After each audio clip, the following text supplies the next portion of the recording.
Hello, everyone, and welcome to another episode of the Gaming Duo podcast. I am your host for this week, Rob the Robot, and I'm joined by Kelvin Rolone, the Kevlar Vest. Dude, what's up? God of War is up, man. God of War Ragnarok is here. Let's fucking go. Finally, now, have you played it? Have you tried it? No, I haven't tried it a bit. No. It's life. Life gets Can you ask me if I've tried it yet? Have you tried it, Rob? No, I haven't tried it yet because life. Yeah. Mm-hmm. I was like, yo, it's coming out Wednesday. I'm going to play it like as soon as work is done. I'm going to play it all night. No. I was contemplating on whether I should take the day off. I'm like, you know what? Right. It's a good day, but why? Why would I do that? My kids are home. There would be no point. Exactly. Whatsoever. You wouldn't be in peace and quiet. I wouldn't be a thing. Exactly. Wouldn't be a thing. But we have a lot of gaming news to talk about. If you guys are joining us for the first time, we are the podcast that brings you the latest gaming news from the week. And me and Kelvin have profound discussions about said gaming news. Kelvin, I would ask you, what you've been doing, how's your week, yada, yada. But we kind of have something really cool here to show everyone if you're a visual watcher or listener. And we have a God of War Collector's Edition still in the box. I just got it. So I kind of wanted to do for an intro, just kind of an unboxing of it, and then go into the news, which is basically God of War reviews. So let's do it. I'm going to go ahead and do the best I can with the angles I have available to me. So I will keep talking for our audio listeners so I'll kind of describe what I'm seeing.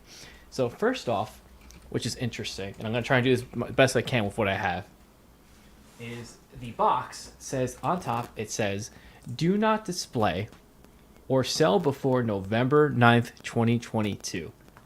So looks like it's November 9th, so you're good to go. There you go. I can open that. So it says it right there. That's cool. Right. So we're going to go ahead and open the box. I'm going to kind of adjust some angles here. Here, I was just going to. So I'll zoom in a little bit. Well, it's a little close, but we got the box here.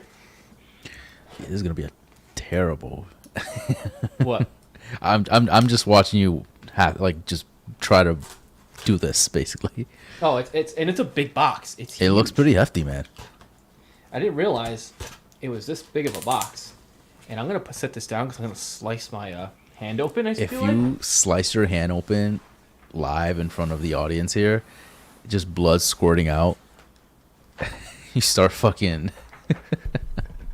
Just stop. All right, so we're getting in here, and damn, sometimes they make things so hard to get to. They just stab the box. Have you ever opened up a kid's toy? They make that impossible. It's like they have a million different things. Like they have like all the freaking, what are they called? I can't. The brackets. Yeah, you know what I'm talking about? Mm-hmm. I don't know what they're called. So zip ties. There you go. What did you get? What kind of which is the edition? Edition that you got? I got the regular collector's edition. Okay. So the blue one, not the gold one. Yeah, it's a blue one, and this one just has a few less things in it. Okay. So I'm doing my best here to kind of like show. I'm very proud of you, by the way, for getting this. Like, I feel like I somehow inspired this for some reason. Do you see it? Yeah, I mean, yeah, I see it. I see it. Yeah. Okay, so that's what it looks like right now in the box. Okay. So I'm gonna yank it out. So Rob still has it in like the UPS box. He hasn't even taken it out yet. So this is gonna be a struggle. He's struggling right now for sure. We gotta turn it around. Okay. And, I don't see this. All right. This is full disclosure, guys. We cannot do unboxings because we're just terrible at it. Look at this. Just look at this. Where's the box? It doesn't want to come out, man. Yeah. Rob is still struggling. I think I got it. I think I know why it was coming out, because there was like a little. He has it. These things were in the way. Okay. All right. All right. Terrible unboxing. It still can't come out. You can't even see the box. You know what I mean? Oh. I got it. He's coming. Ragnarok is coming. Oh my god. Okay. So I'm going to first go ahead and say, I didn't realize how big this thing is. It's massive. I mean, you have a giant hammer in it. Okay. So this is the box. There it is, people. Ladies and gentlemen, God of War Ragnarok is here. There it Look is. at that. Beautiful. That is hefty. That looks It's hefty. huge. It's like the size of my chest, maybe bigger. Yeah, that looks freaking All hefty. right. So then if we turn it around, I'm going to zoom out here for a sec. OMG, it's Birdie in the chat here saying, "Sup, y'all? What's going on, Bird?" So this is the back of it, as you can Ooh. see. Now, try when you open this. Try not to give any codes out. You know what I mean? Yeah. I'll do my best. All right, putting it on a chair. Okay. I think hard part's over. Okay. You're sweating over there, man. I'm excited. I'm very excited. Have you opened a limited edition ever like this? If you count the PS4 Metal Gear Solid 4. Okay, that PS one's pretty hefty. It was hefty. So, but this has more moving parts. You know what I mean? So, it's gonna be more of a fun unboxing. 100%. Bird in the chat What does he says say? next video should be reviewing Rob's unboxing skills. 1000%. It's gonna be The your, best camera angles. You're just spot on, Rob. Spot on. It's not easy, man. It's like there's like this weird. It's like taped everywhere, and I don't want to like mess it up. You know what I I mean? say just rip it. You know what I mean? Fuck it. Rip it. Yeah, you Just do the same? rip it all. Just like whoosh, you know? Okay. So why didn't you get a copy of it? Why did I what? Why did you not get a copy of the collector's edition? It didn't really speak to me. I don't know. I just didn't feel like I wanted, like, I don't have much space besides what you see here in the background. So I'm like, I don't know where to put that. And I'm like, I'm not really, like, you get a hammer. I actually, the gold edition, which is, I don't know the name of it, but Donar? Yonar edition, it has really cool stuff. Like, I like that it has like the dice. Like, that's really cool. I know AJ got it from Genre Geek, so he's pretty pumped. But other than that, I wouldn't really see myself like enjoying. Like, I mean, don't get me wrong, it's dope, but it's not for me. This box is obnoxiously big. I didn't realize. Can you show the box, Rob? Okay, there we go. Holy shit. It's huge. All right. So I'm going to try and make it work this way. So. Oh god, this is so bad. This is literally Rob in a nutshell, guys. Look at that. Look at that. There we go. Okay. Wow. Now, there might be some spoilers here, I guess, right? Or no? I don't think so. We're not going to look too much into it. Oh god. So Oh that god. comes off, I can and see. there Oh, it look at is. the hammer. There it is. And there Now, it you got to is. let us know impressions. What do you think of the hammer? How's it feel? Like, you got to let us know. Well, let's take it out of the box. Let's see. So the hammer's out. Oh wow, it's big. It's massive. What the fuck, Santa Monica? What the fuck? Okay, can I just... God. Noise. How's it feel? And there Weight it wise. is. It's not as heavy as I'd want it to be, Okay. but it's definitely Quality bigger wise. than I expected. It's pretty good quality, as you can Okay. see. Wow. It's not foam, it's plastic, right? It's like It's plastic, yeah. It's definitely plastic. This part feels rougher, like an actual like stone. Would be really cool if it was an actual stone, but yeah. That would be like what's 30 nice- pounds heavier. I don't know if this is real leather, but you can see it's like wrapped. Ah, It's nice. really cool. But it's pretty hefty, man. Like, Mr. Quicks in the chat says, good looking hammer. yeah, it's a nice hammer there. And I can't find everything else. I think everything else is kind of hidden away. Yeah, I think there's compartments in there. So if you open up one side, but if you open up the other side, you can open up the little small trinkets that it has. So I don't know exactly where all the other. Oh wait, is this pop off? Oh, it's like a chest. They're like they're like two pieces, I think. This is crazy. I should have watched a video on like how to open it. how to open it because there it is. I got it. So this popped off. Okay. And For the first 40 minutes of this episode, you should definitely watch the YouTube Yes, portion yes, of this because this 100%. is. I mean, granted, you're not seeing much; you're just seeing Rob struggle for the next like 30 minutes. But okay. besides the point. So here's the steel case, which is really cool. And cool. there's Nice. going to be nothing in the steel case except Wow. Beautiful. 2 I discs. love that. Like oh my god. That's fantastic. No disc, but they give you a disc. The case is extremely Case. nice. It is a very nice case. Like that's actually it's popping up a little bit. That's cool. Okay. Yeah. So That's the nice case. nice little detail in the case there. That's cool. We have some. This kind of fell inside the thing. We have some sack. Are those the marbles? I think so. There's a Cilia packet in here. The biggest Cilia pack I've ever seen in my life. Okay. Okay. And there it is. This little sack. Get that mic closer up.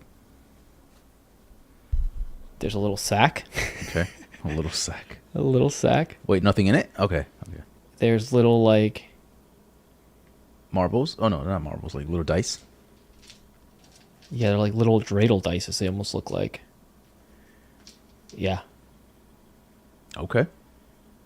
And those are all wooden.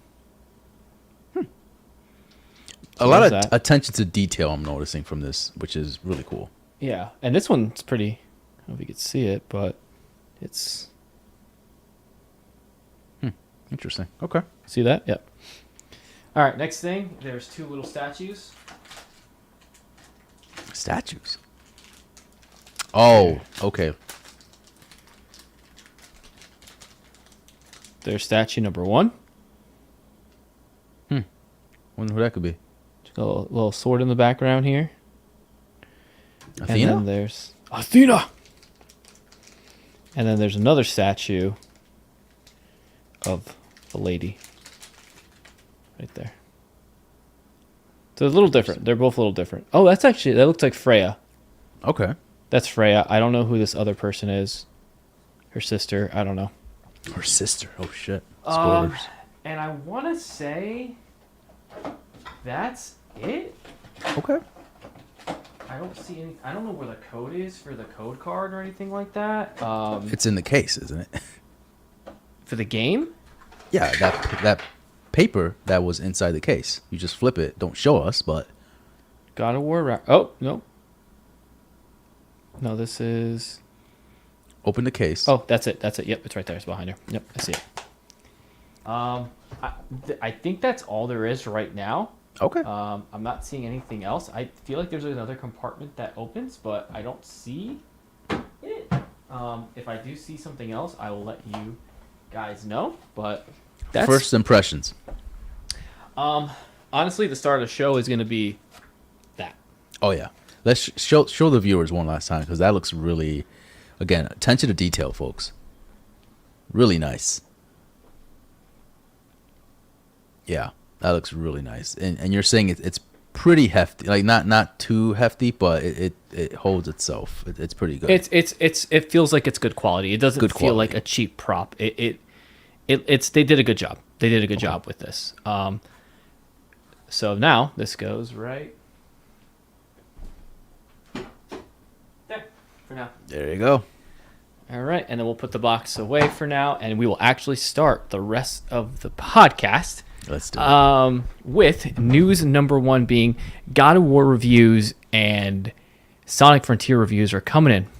Coming in hot. Coming in hot. So God of War Ragnarok and Sonic reviews, the reviews are in, and both of them fared pretty well in the end. Obviously, let's start with God of War. Yes. At the time, this game is at a 94 Metacritic, making it the 3rd highest rated game of the year, behind Elden Ring and Persona 5 Royal. There's a few other publishers here or review sites. Push Square gave it a 10 out of 10. IGN gave it a 10 out of 10. And God of War Ragnarok delivers not only a chapter that reaches the lofty heights of its predecessors, but leaves it impossible to imagine the series without it. And then for Sonic Frontiers, this one fared better than I expected. A 7 out of 10 IGN gave it, and it's at Metacritic at a 72. I largely enjoyed my time running around in Frontiers, making it feel very promising first attempt at what could be a bright new era for Sonic and friends. So, we kind of expected this. At least for God of War. Sonic is a little bit of a surprise. I am not that surprised. I figured it would be around that range, right? A 7, 6 kind of, sort of, right? So I think it landed exactly where I thought it would be. The game seems to take some risks, right? From what I've seen from previews and from reviews. And it changes the formula a bit, which is what I think is like the high of the game. The fact that it changes a little bit, it takes some risks. It's not as predictable as people thought. And the only issue with a lot of the things that the game has is it's buggy as hell, which we predicted based off of the previews that we saw. It is really buggy. And it's unfortunate because they really have something here. They actually changed the formula a little bit to kind of improve the Sonic like formula, right? And so it's kind of annoying that they did this. They put so much time and effort, but then at the same time they didn't, because they just kind of like half-assed the polishing part. Yeah, I think that's what it is. I think the intention is there to make it this next iteration of Sonic. And to be honest, to be fair, we've never had like a Sonic that's like a 10 out of 10 or like perfect game right off the jump. You know, Sure. Even the ones we love, Adventure to Battle, like that was like a 6, 7, I think maybe 8 highest it got rated. And that was like my favorite Sonic game ever. So I think just the very nature of Sonic, just he's kind of a hard character to build a game around, especially now in you know, in this generation. I know like back in the Sega days it was a little different, but Sure. Sonic coming to the 3D world has always been kind of a struggle, because you need to be able to capture that speed, and that's not the easiest thing to do. Right. So yeah, I'm happy it did well. Is this a day one pickup for me? Am I going to spend $60, $70 to play this game right now? Probably not. I'm probably going to wait a little bit, because there's, like I said, the Juggernaut God of War came out. So like I think everyone and their mothers is literally playing God of War right now. Yeah, I'm actually our last conversation, right? Our last episode, we talked about how the Metacritic score would have been kind of similar to God of War 2018, and as of right now, I still stand by it, and I'm right so far. The games are both kind of equal level right now, which again, it's I'm super stoked, right? Super stoked that we get to play this game finally. I'm super stoked that this game is getting the praise that it rightfully deserves, right? I'm just happy that it came out to be on par with the 2018 one, and then it improves on it from what I've seen. It improves on a lot of the stuff that I have issues with, and it just makes it that much of a like spectacle type of game. And I'm just like ready and eager to play. Like I love doing this podcast, but I'm like ready to like just finish and just get right on it and just try it out for ourselves. So congrats to Santa Monica for killing it again. Congrats to what's his name, the director, Eric Williams, I think his name is, for actually crushing it, because he had a lot of shoes to fill in for this, right? Like it was a daunting task for him to like step it up, and he actually exceeded in almost every aspect. Yeah, no, I 100% agree. I think at one point they were scared like the game sucked, and they're sadly mistaken, because it is right there with its predecessor, and a great continuation, and it kind of makes you excited for what's to come next after this game, because we know there's 3 of them, right? So no. Is this the last one? This is the last one. Yep. Really? I thought there was one at one. I thought they were doing a trilogy. They're It's not a trilogy. No. Damn, that makes you sad. Yeah. But yeah, so I just want to say real quick, I think it's gonna be interesting. Like I think we're gonna kind of wait a little bit, but once we get our hands on it and actually play it for a little bit, then we'll kind of give our reviews at some point and just kind of go into detail of like what we thought about the game. But I'm excited for what to expect, because I've heard really good things. Same, exactly. So we'll be probably playing, hopefully getting a little bit in tonight. I'm gonna be holding my hammer the whole time. Yeah. And it'll be hard to do to play the control. Yeah, this is good, like fidget toy too. Honestly, it's like kind of fidgeting with the dice. Okay. Yeah. Cool. So let's move on to the next piece of news here. Is we're getting a Gears of War movie. Okay. This is like right up your alley. Yeah. So we'll talk about that in a sec.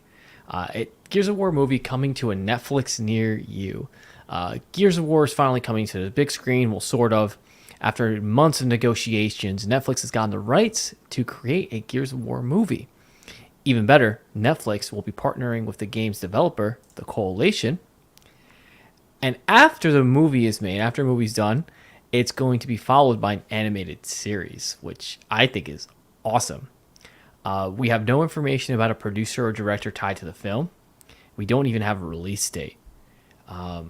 First off, before I go into like actors and stuff, as Chazzy says, if Dave Bautista isn't in it, I don't want it. Facts. So, what do you think of this news so far? Are you excited for Gears of War movie coming to Netflix? Yeah, I think. Or are you skeptical? I'm skeptical for any movie, video game adaptation, right? But I think it could work. I think it could be. Here's the thing. I think it's cool that we're in a generation now where video game adaptations could possibly be good, right? Like, eventually we're gonna get like tons of games or movies that at least one or two of them will actually work out, right? And we're getting that right now, right? We got Sonic, that's actually pretty good. We got Pikachu, Detective Pikachu. Like, we're starting to see a lot. Even though it's gonna get to a point where I feel like we're gonna get saturated with like video game adaptations. I feel like as long as they continue building this catalog, right, the more people will be exposed to like these awesome games, right, based off of the movies. The more better these adaptations will start getting, right? Because I feel like it just takes practice to like really understand how to hone in on these games and make them into movies and make them into animated movies. It just makes it better to improve on character stories. If you don't really have that per se in the game, you can kind of like maybe change that up and make the story of a character more involved, more epic in the movie aspect. So I think overall it's a pretty good thing. I'm excited for this one. I think they can nail it if they do it right. And I'm with Chazzy there. If Dave Bautista isn't in this, then I don't want it. Yeah, and it has to be Gears of War all the way. They can't change the story. They can't really do it. It has to be gory, just these beefy dudes killing grubs, and it just has to be pure action the whole entire way. And that's all it should be. It should be just that. And if they try to make it like some crazy love story or something happening, it's not going to work. It's not going to work. Like, just give us. This is kind of an easy game to make a film out of because you just kind of do this game again, but like in real life. Well, the thing is, Gears isn't really known for its story, right? It's not that. Like, it's more known for its brutal finishers, its gore, and its characters. I think their characters are very well fleshed out, right? You have Dom, you have what's his name? Carmine, thank you. Cole, Barrett. Coltrane. So they do have good, like, fleshed out characters. I think the story might suffer a little bit depending on how they do it. But again, I can't imagine a Gears show or a Gears movie really focusing on the story, right? I think it's just going to be honed in on like gore, blood, shooting, action, just like balls to the wall, right? Balls to the wall, just like Chazzy says there. I think it's going to be really cool. And I think this actually confirms, in my opinion, that they're working on Gears to become something much bigger than what it really is right now, right? Like, I know we're getting Gear 6, right? But I feel like it's going to be a confirmation of at least them pushing the boundaries of what Gears can be in the future, right? Like, I feel like they're doubling down on the franchise, so they're going to have more Gears in the future, you know? Well, if you think about it, it's the one Microsoft IP that is still like kind of has a really strong fan base, and Halo kind of took a nosedive with how Infinite got released and stuff like that. So Gears is kind of like Microsoft's ace in the hole right now. Like, they really, really gotta hone in on Gears and make it spectacular when it does release in the movie and the game, right? Because that's like their exclusive. That's the meat and potatoes for Microsoft. So they really have to knock out of the park with this next iteration. Yeah, for sure. I agree. Chazzy also says, from the Side Project podcast, he says, the excessive Carmine family deaths that happen nonstop. I feel like that could be a perfect cameo for like each, like if they continue making this as a show or a movie, like the different Carmines, just have them die each Carmine. Like that, I think that would be fantastic. So I'm going to show a little picture here of the actors that might come to be, like, as far as like who would be the characters. So we have Dave Bautista as Marcus Phoenix, The Rock as Dominic Santiago. We have Terry Crews as Augustus Coltrane, and then Barry Damon is going to be John Cena. So far, I don't hate it. I think don't hate it either. I think John Cena would be hilarious as Damon. I think it would be so funny. Yeah, everybody looks good. I don't know about The Rock. I'm kind of like hesitant with The Rock being Dom because it just doesn't scream Dom to me.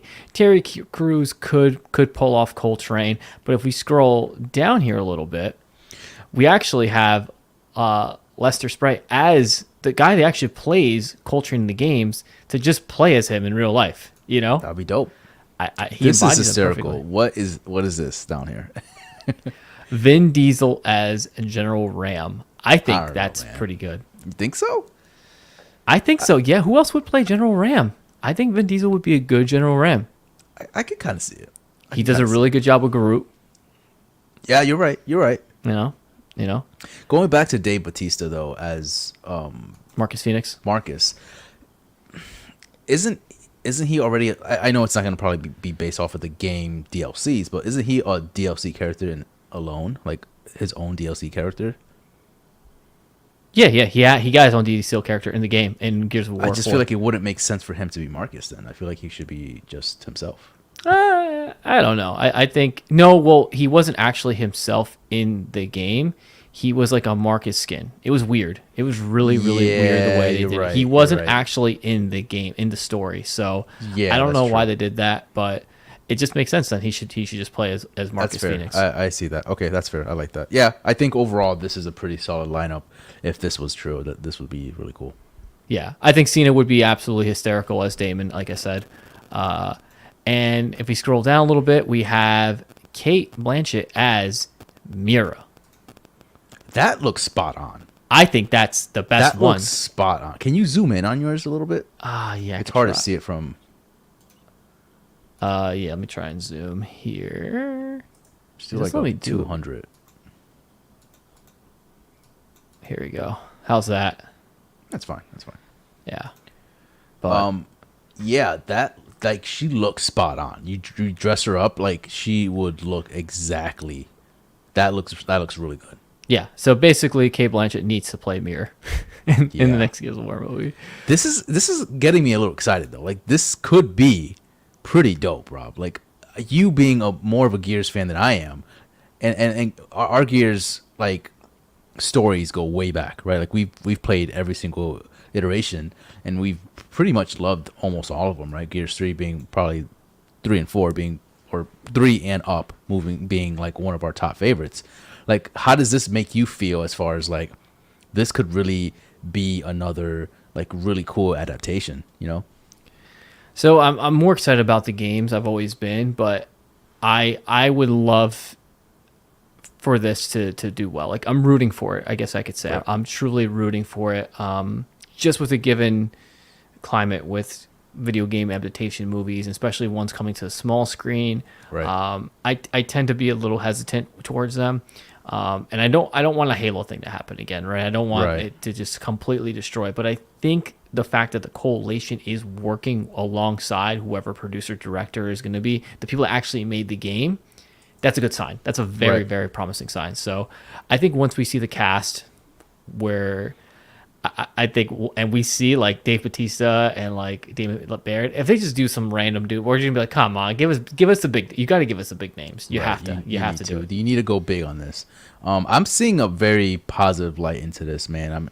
I mean, we're seeing edge runners succeed, right? The cyberpunk anime, like that did really well for cyberpunk as a whole. The Last of Us HBO is coming out relatively soon next year. Like that's gonna be really cool. It looks like it's gonna be a really good, like spot on adaptation to the game. Like we're seeing the trend go from like shitty movies to like okay movies to like okay, this is quality stuff. Yeah, this is a pleasant surprise quality. Like I can see like you guys are doing your research here, and so I'm excited. Like we have so many other ones that we haven't really seen yet, right? Like we have Twisted Metal coming out. We have I think there's a Horizon one. I think there's like there's so many that are coming out right now, and nothing really tangible because we haven't seen anything. But this is exciting nonetheless. Yeah, I think it's a good sign that everything's kind of clicking. Like as far as like Netflix has got it, it's a collation. There's a lot of backing for these big names to be on it. The story's not overly complicated, so they can't really fuck up the story. It's true. It's true. just get the gore right. Just get the gore, the exploding, and the hilarious things that are happening, and that's all you need to do. And I think, and the CGI needs to be good. The CGI has to be. CGI needs to be spot on. Yeah. Yeah. So I think they're doing a good job, and I'm very hopeful. But enough about gory chainsaws and lancers and Marcus Phoenix. Let's move on to the next piece of news. It's about Pokemon. A little bit of a different game here.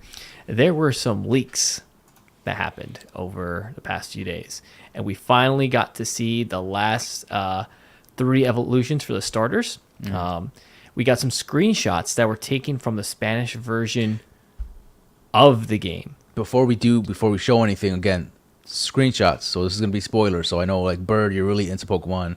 He posted in the Discord. He's just like, here. Okay. Yeah, he all right, posted here. This is all right. So just fair warning, if you guys don't want to see the evolutions, we are about to show them. So yeah. So what's interesting though is the fact that it got spoiled via the Spanish version of the game, and this game takes place in like a Spain kind of environment. So that's kind of funny. I thought that was kind of interesting that's how it got leaked.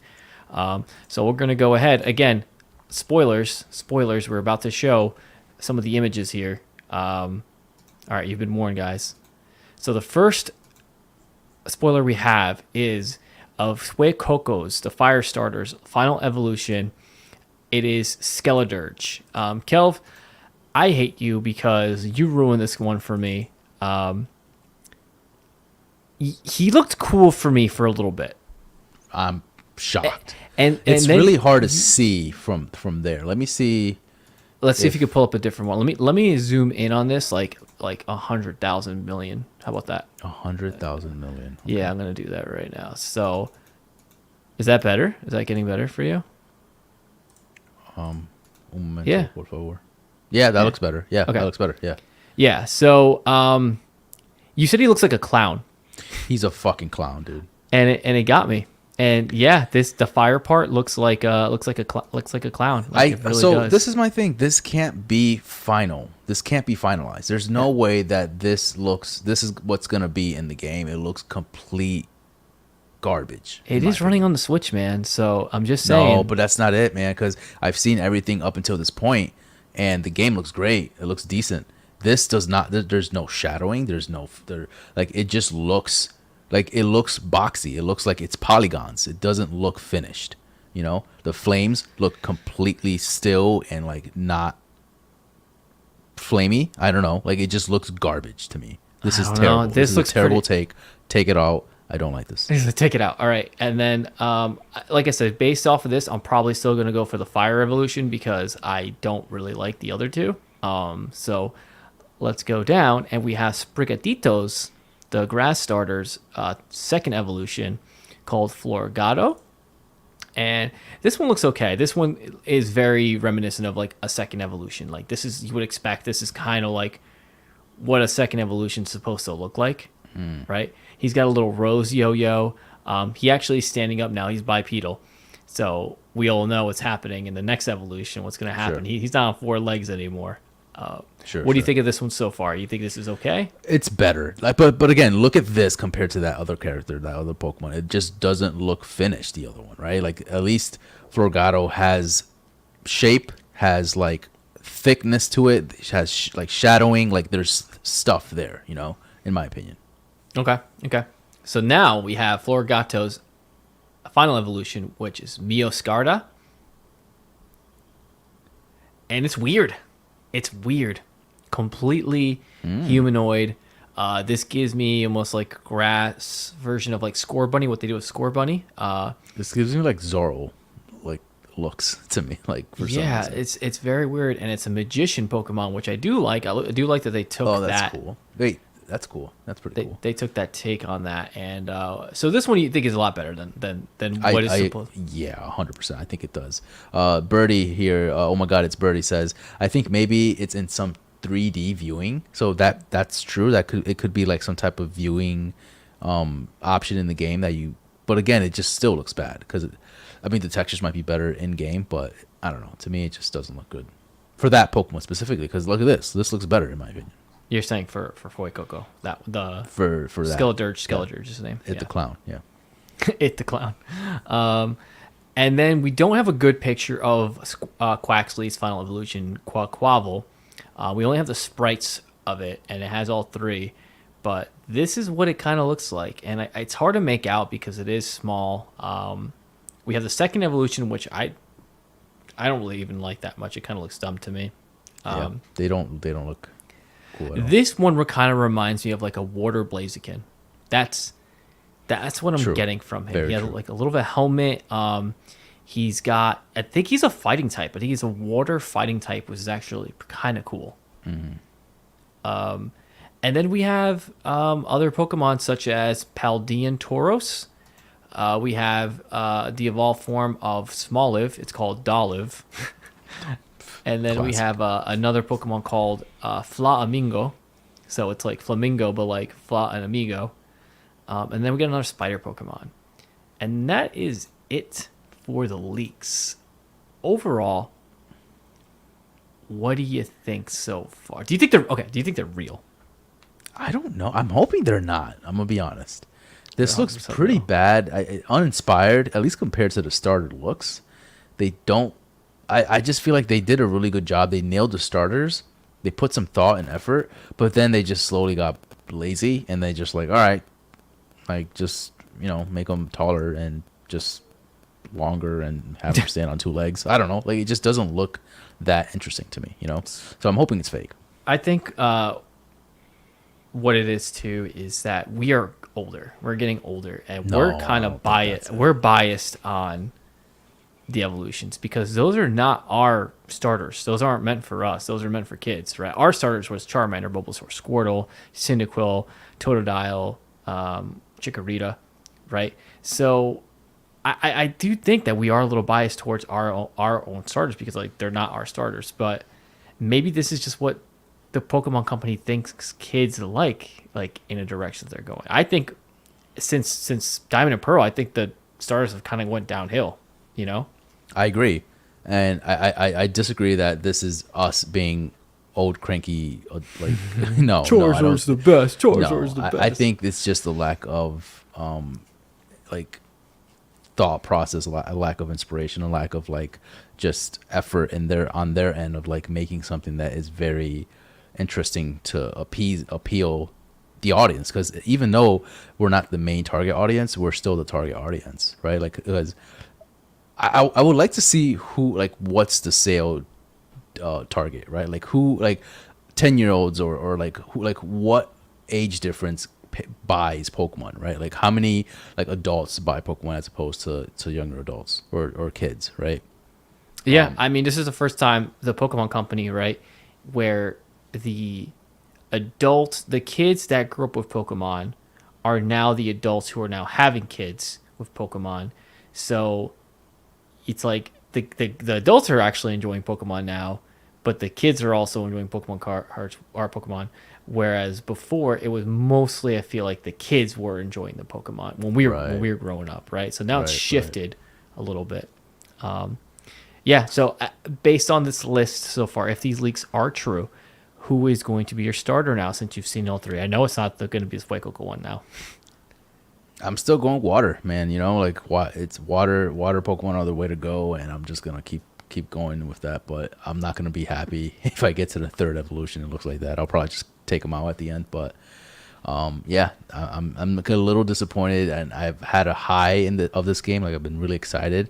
I'm not gonna let this make my decision any different. But it just, I'm like, they could have done a little bit better with this. If this is true. The good thing is that there is over 1,000 Pokemon for you to choose from, so you don't need to just use your starter if you don't want to. If anything, I'm just really excited for, and we've talked about this, but the co-op aspect. Like I say this a lot, but I'm scared that this co-op thing is going to be a disaster. Yeah, but I have no faith interested in it because I'm like, it could be something. It could be something interesting, like it could be a world where it's like a MMO and we all join in, right? And we're just going into this world and just doing stuff, right? Like I can picture that.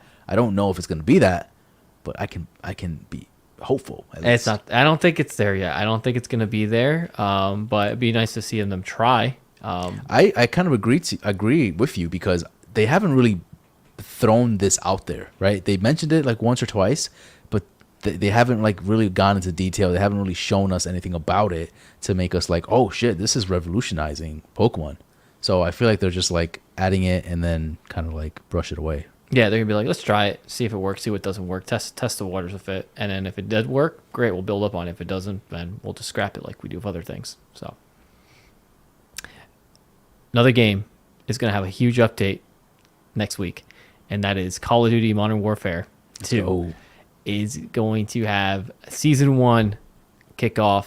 And here's a little thing from Call of Duty. So there's let me pull up the stream here. It has more information about it. Can you see the right screen? Yes, right there. So Call of Duty Season 1 is happening November 16th. We are getting Warzone 2.0. So we're getting a new map, Almazar. We're going to get third-person playlists that are coming to Warzone. So you actually have to play Warzone third-person. Hello, Fortnite. Which is really cool. Awesome, dude. That's fucking crazy. Yeah. I didn't think they would do that. So it's going to be a huge map that's coming in. There's a couple of things that I know automatically you're not going to like this, but there's still going to be loadouts. They put it back in. There's going to be loadouts. Bastards. Yeah. Basically, they're saying that custom loadouts are in Warzone 2. Let's play a game to what makes this game unique.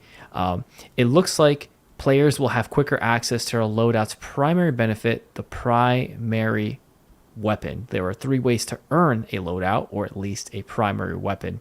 You can go through the shops, you can go through a loadout drop public event, and a stronghold black site. So there's not specific loadouts that are just for you that pop up anymore. Like, you know how they would just drop from the sky and it was like that was your loadout.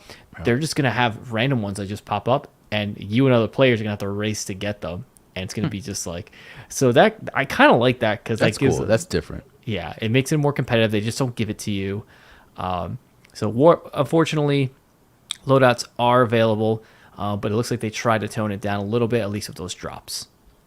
And there's a backpack system, which allows you to get supply boxes, and it just seems like it's a little different the way that you pick up items in this game versus Warzone version 1. The Gulag will be a little different as well. It's going to be a 2v2 environment, but you will be pitted with a different random player than your teammate. So you'll have to work together with someone else to do that. And that is pretty much the gist of it. There's going to be a Hummer in the game. There's going to be a heavy helicopter. There's going to be aquatic combat. There's you have to actually get gas now to put into the car, so you can't just drive forever, which is interesting. That's right. And that's pretty much it so far. They talk about the shops a little bit here, third person. We're getting this next week, Kelv. How do you feel about it? I'm ready, man. I think this is going to be a really nice change for Warzone. I think it's going to be a buggy mess when it first comes out, so I'm not really too optimistic of like how much we're going to be playing when it first comes out. But at some point when they update the game every 10-15 minutes, I think we'll get to a point where we can play the game and it'll be fun. Yeah, I think so too. And I think it's cool that what they did for the loadouts. I think they're doing enough to Warzone 2.0 that will make it feel fresh. It feel fresh. Yeah, but the Gulag aspect to it, I'm kind of interested to see how that is. Yeah. The circle, right? Like the zones coming in, like 3 zones at once coming in at you. I think that's pretty cool. Changing it up a little bit, changing the battle royale scene a little bit, just to kind of throw their own taste on things, and I think it's really cool. The third person aspect is really cool. I want to see how that works. I don't know how well that's going to benefit you when you're playing other characters or other players that are first person. I feel like they will have a better advantage over a third person. Well, it would be everyone's going to be playing third person. Okay, so is it going to be like a mode like how it is? Yep, how it is now. I feel like I'm going to be on that, man. I don't know. Yeah. What do you think? I mean, it's going to be like Fortnite, Gears of War, like Ghost Recon. It's going to feel like that. I feel like it'd be pretty cool. So I'm about that life. It would, man. Chazzy also says here, Well, I like third person Warzone. I'm so used to first person now. I usually love third person. I like seeing my character, but I've gotten so used to first person. I agree. I think it'd be really weird to see yourself. I know they have a mode right now on Call of Duty that you can play. I haven't tried it out yet. Have you, Rob? No, I tried. No, I tried third person. I did. It's fun. It's different though. It's Different? It's completely different. Yeah, it's definitely not the same. Plays a little different, different strategy.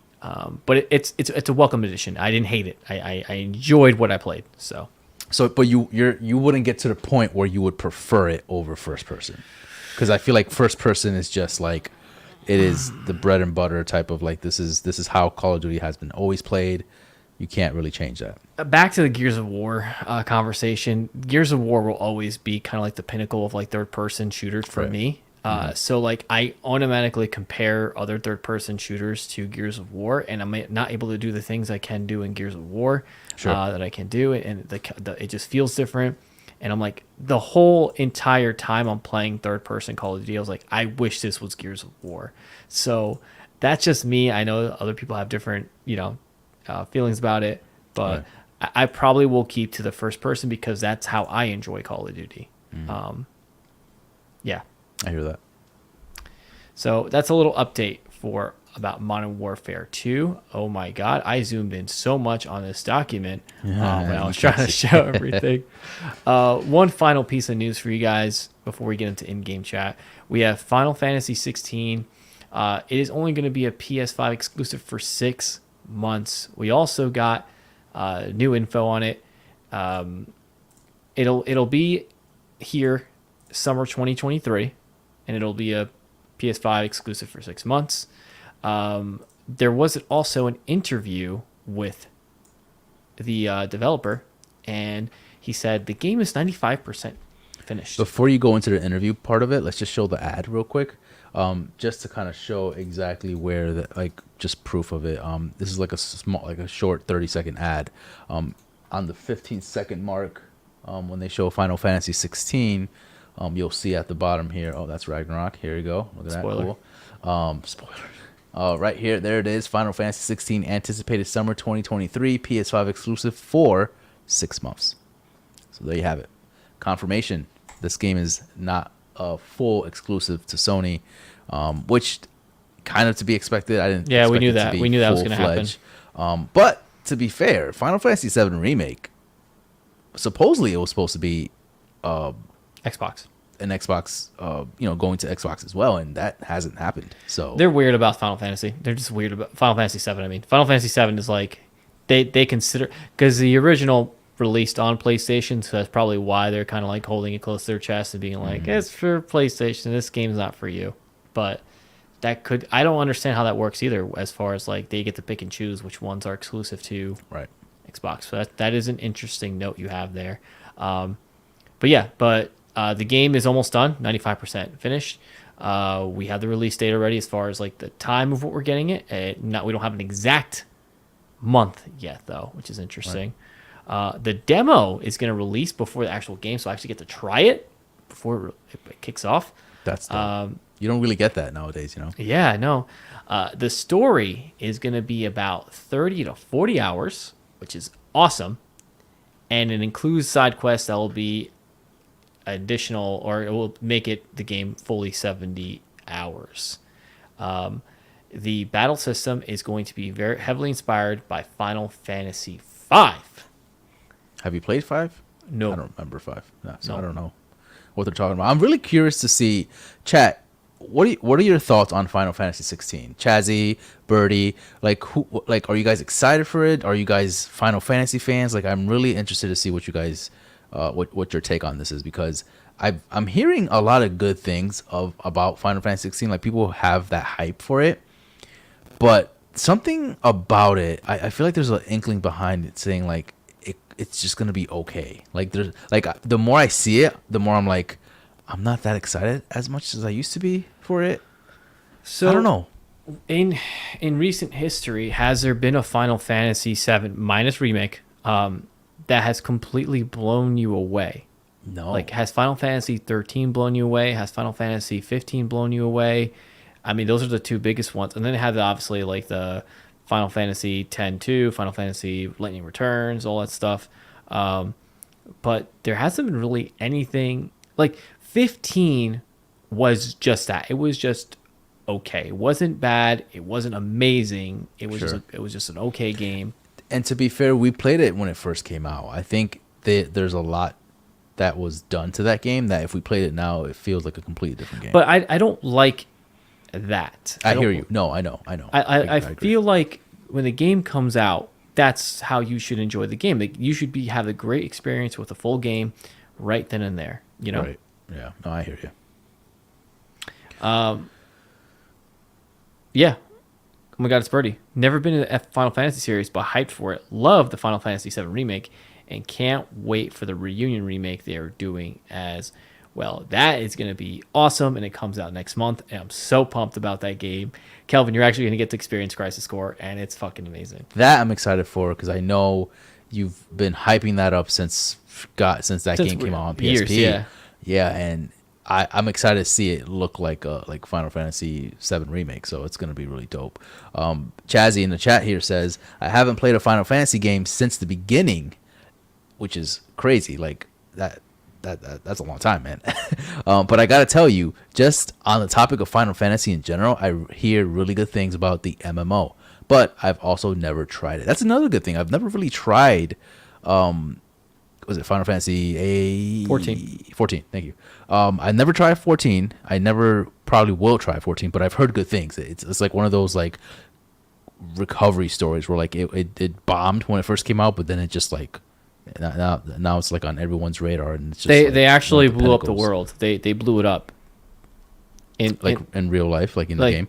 In the game, the developers, they said, we're going to just blow up this world. Like, there's like a cutscene and just start over. And just start over again. And I'm like, that's honestly good for you that was guys. The smartest just thing. smart. That was like a Fortnite thing they did there. That's cool. Yeah. So, yeah, I'm excited for Final Fantasy 16. Even if it's like, but are you lost you lost excitement for it, right? Because we were really hyped at one point, and now I feel like we're just like, all right, we'll see what happens. No, I'm still pretty hyped for it. Again, I know it's coming out, and I know what to expect so far. I'm pretty ready for it. Okay.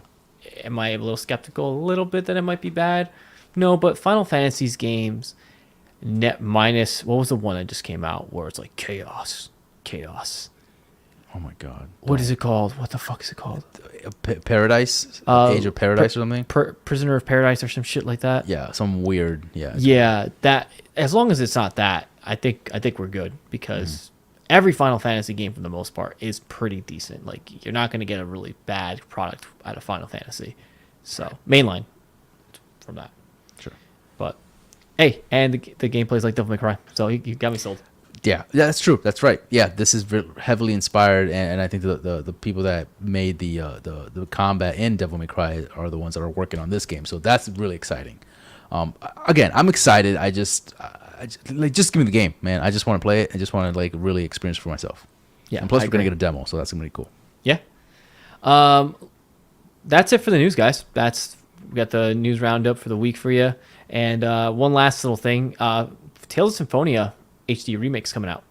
Just got an announcement today that said it was going to be coming next year in March. So was that from the Nintendo Mini? No, I don't think it was an indie thing. I don't think it was indie. But yeah, there's an indie showcase that happened as well. Few announcements here and there. Go check it out on their website. They have all the updates for all the different indie games. That tends to be nothing too big, nothing too crazy. So if you're a big indie person, I would definitely 100% check it out. And yeah, that concludes our news for the week. Let's go into in-game chat where I'm going to ask Kelvin a question. Just any question. I think I said that. What's your favorite color? How many... I don't know. All right. As you gotten older, right? Okay. How has your gaming taste changed? As a question for everyone in the chat and for Kelvin and I guess for myself. But how has your gaming taste changed? As I got older. Yeah, so I guess what kind of games did you like when you were younger?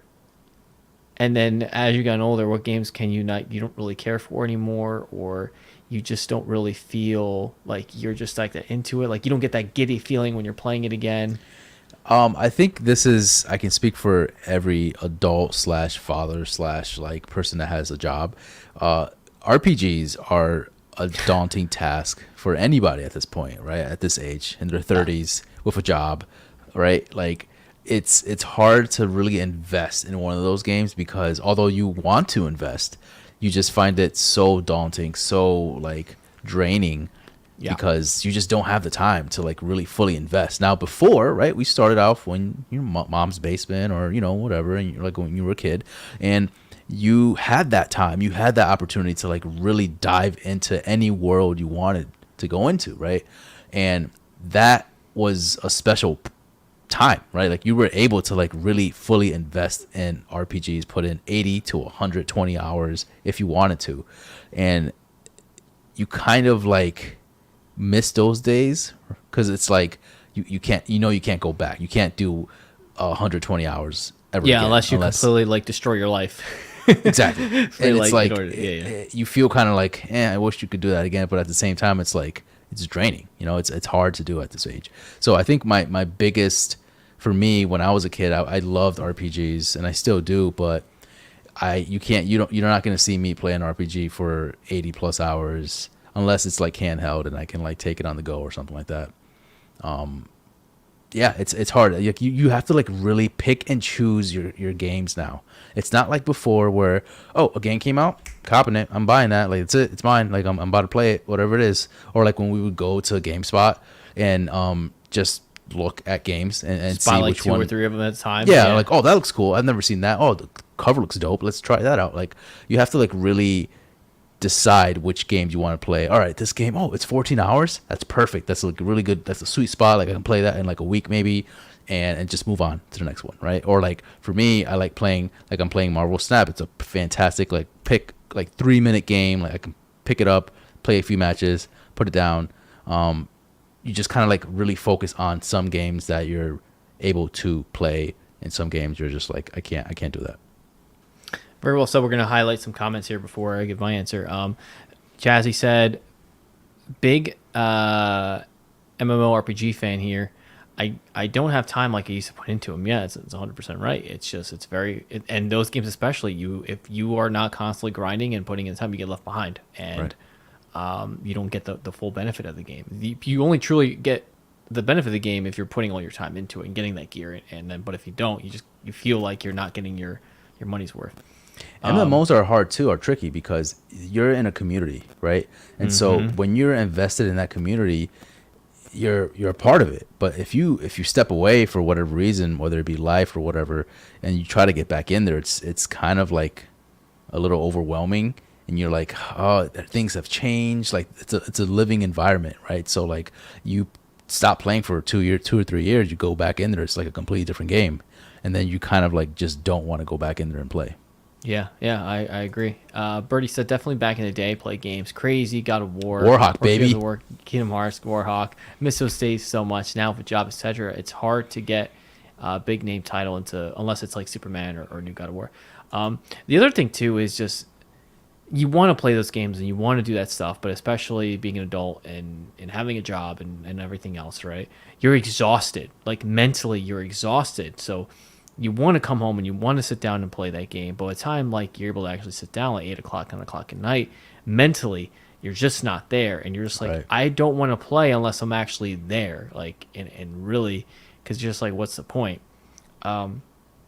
As far as gaming taste for me, I agree with the RPG thing. The best thing I think is for RPGs is a handheld.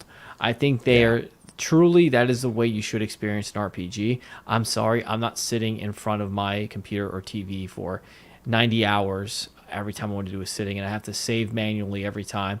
I need it on the go. I need to be able to put that thing to sleep, and then whenever I'm taking a dump, whenever I'm just hanging out on the couch, like I want to pick it up and just like play it for a couple in bite-sized chunks, because I think that's how now you should be able to enjoy an RPG. So I am 100% on there with you. It is very difficult for me to commit to an RPG on a console, or on the computer. It's just not easy. But I'm definitely a lot more selective about my games now. I think that the big AAA ones, right? And I'm really big on story for some of these games now. I'm such a story driven person that if I can't vibe with the story, I don't really care to play the game. Right. I feel like I'm playing it for nothing. Like we'll look at Horizon Zero Dawn. Right. Not Zero Dawn, what's the new one? Forbidden West. Forbidden West. The game is gorgeous. The game is great, but I don't care about the story, and it's Right. hard for me to. It doesn't matter how good that gameplay is and whatever, but I feel like I'm doing it for nothing because I'm like I don't know what is it for. You know what I mean? I don't care about these characters. I don't care about her mission. Yeah. Whereas God of War, you care because you're like, it's an actual great story, and I'm almost reading a book in that sense. So I think that's kind of like how my gaming tastes have changed. Like there's games I played like Drakengard where it's like hack and slash and you just go through mobs and I'm like I can't do that now. Now, you say that, but you were also the psychopath that played Elden Ring and beat it in a week, and you put in like almost 100 because hours. it's such a good game. That's why. The gameplay over like the story's there, but I don't think you played it for the story. I think you were more into the gameplay. The world. world. It was the world. It was the world itself, and the way you unlock things. The boss battles were super engaging, and the obviously the game does a really great job of being like, hey, you see that little nook and cranny? You see a little nook over there? You see a little cave? You want to go in there, right? You could go. You there. want to go? You Yeah. can go in there. You can check it out. Come on. Yeah, yeah. You might die, but you can check it out. Yeah. So I think the game does an incredible job of doing that, enticing you to actually explore the world. Where Horizon, I don't really want to explore the world. I don't really. Interesting. It's weird. Like it is a beautiful game. What is side project here saying? He says, I'm opposite right now. Just at the current moment in life, I haven't finished Spider-Man story driven. I'm currently back in Modern Warfare because it's easy to jump in, not Right. think. I agree 100%. Yeah, I Modern agree Warfare is just that. It's just you just autopilot and just we got to play. By the way, we got to play everyone. Yeah, man, we should definitely Warzone. get on Chazzy. Just play a couple of matches. I agree with you, though. I think that's also an excellent point because there's games now where it just fills the void, right? Like that fills the void of like, I just need my fix. And I don't care about story. I don't care about progression, or I don't care about gameplay wise. I just want to play. I just want to physically do something, kill people, shut my brain off, and that's it. And then, you're done. You don't have to continue the story. You don't have to like put in hours and hours and hours if you don't want to. And I think that's another game aspect of like how our generation plays games now, because it's like, all right, well, you have the gamers that play freaking story, and they're like story driven, God of War, Last of Us and all that stuff, and then there's us, and for the most part some other people too, where they're just like, I just want to play, I just want to shoot things, Call of Duty is my thing, and that's all I play. Yeah, exactly. And that's what I love. Like right now, if I had to choose right now to play either God of War or Call of Duty at this point in time during my day, I'm kind of leaning more towards Call of Duty because I kind of want to turn my brain off because I had a day. You know what I mean? True. Whereas like God of War, I want to You have to focus. I want to wake up on like a nice Saturday morning, early Saturday morning. I want to have like my nice breakfast, my nice coffee, have a nice blanket, sit back and really take it in. You know what I mean? Facts. Like I'm not waking early in the morning to play Call of Duty. Screw that. I don't want to be angry and be able to ruin my day.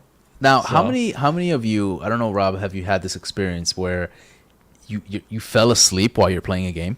I've had that numerous times. Oh, have yeah. you ever had that? It happens. It happened to me the other day. I was watching anime on iPad. I swear to God, I went in. Well, that's maybe- different. You're watching anime. As opposed to like physically using your controller and then you just like doze off. It's happened on my Steam Deck. Steam Deck, okay, I've dozed off because I'm already in bed. But Okay. yeah, I'm talking about like literally on your chair, like where you're at right now, playing a game on your TV, and you're like playing, and then you're just like, No, it doesn't really happen to me as much. Like, yeah, no. that's some old man shit. That's happened to me multiple times.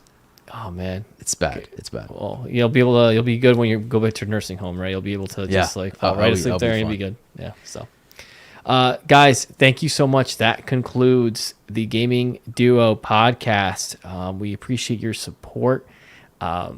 Please give us a like on all social media services. Listen to us on any streaming service if you're listening to the audio. Follow us on YouTube. We are on everything. We love you guys. Thank you so much for everything. there is an announcement we're going to make right now. If you're listening right now, we have a pretty awesome announcement, and it involves God of War.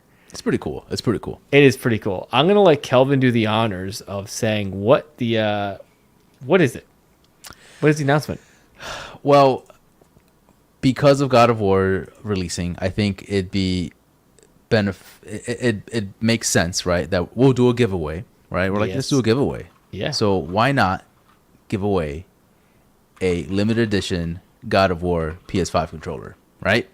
And I think that was the perfect item to choose, the perfect one, especially with God of War coming out today. So yeah, that's gonna be our giveaway. For next week. I don't have it physically here because it's still being shipped, so I can't show it to you guys, unfortunately. But it's coming. It's on its way. It actually shipped today, which I was like really super nervous about that it wasn't gonna ship. But yeah, we definitely are gonna give away the limited edition God of War Ragnarok PS5 controller. So stay tuned for how to receive this, how to get this, how to enter. We'll be posting this on social media. On our Instagram, on Twitter. So make sure you check that out. Make sure you guys, participate. And I will say, in order for you guys to get into this raffle here, you would have to be live with us on the day of the episode to see who wins. So check that out. I asked Kelvin if I could win it, and he said no. So I won't be able to get it. And this is such a dope controller. I bought two, one for you guys, one for the giveaway, and then one for myself because I find myself I've been on this like collectors like PS5 specifically controls. Like I'm just like collecting PS5 controllers for some reason, and I'm like, all right, I'm just gonna go all in on it. So yeah, I mean, I would 100% purchase a controller for myself. I mean, you bought half of Santa Monica shares. I bought a shelf. I bought yeah. I bought a nightstand. It's what I bought. bought A nightstand. So I think Santa Monica appreciates you. Dude. Yeah. So yeah, it's gonna be great. Let me go grab my hammer again. I'm gonna hold it while we do. Oh my god, it's so great. Chazzy. He's like, in order to get in this giveaway, you have to physically be in the same room as us. So everyone buy a plane ticket now. We'll see you soon. That should have been my response. That's awesome. That's awesome, dude. That looks really like legit. Like we should go play God of War. I wanna make this as like a thing in the show, like a prop, like we bring this out. I think you could find a better way to display that because I feel like down there you're never gonna see it. Oh no, I'll probably switch them with Charizard. Charizard will probably go down there. Just put it in your back. Like try to find a way to just like attach it to your back, like how Kratos does, like when he puts the Blades of Chaos or something. Okay. Yeah. It's fucking nice. It's dope. Anyways, thank you guys again for listening, and stay tuned for that giveaway because it's gonna be awesome and it's a beautiful controller. Cal, anything else? Yeah, yesterday we were on Genre Geeks podcast with AJ. I don't think he posted the episode quite yet, but definitely check that out. It was a really fun time. We had a great conversation with him, and it's always a cool time with the homie AJ. So definitely check that out when it does come out. That's Genre Geeks podcast. He's all about games and pop culture and movies, everything, cookies, and sometimes we just go on a tangent about random stuff, and I'm all here for it. So definitely check that out. Oh yeah, cappuccinos for sure. Genre Geeks, AJ, Genre Geeks podcast. Definitely check that out. All right, well guys, thank you so much, and we will see you next week. See you guys.